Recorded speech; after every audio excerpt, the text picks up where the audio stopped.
Nasa mahigit 100 indigenous people ang nakatanggap ng mga regalo sa ikinasang Community Outreach Program ng 17th Infantry Matapat at Matatag Battalion sa Sitio Kalumpit, Barangay Kalawakan, sa bayan ng Doña Remedios Trinidad, Bulacan, kamakailan.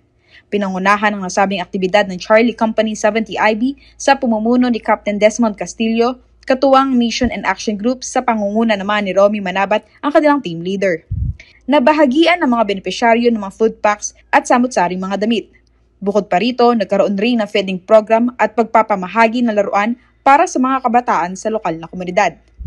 Ang nasabing outreach program ay naglalayong matugunan ang mga pangunahing pangangailangan ng mga lokal na mamamayan at maipaabot ang mga serbisyo mula sa pamahalaan, lalo na sa mga geographically isolated and disadvantaged and conflict-affected areas.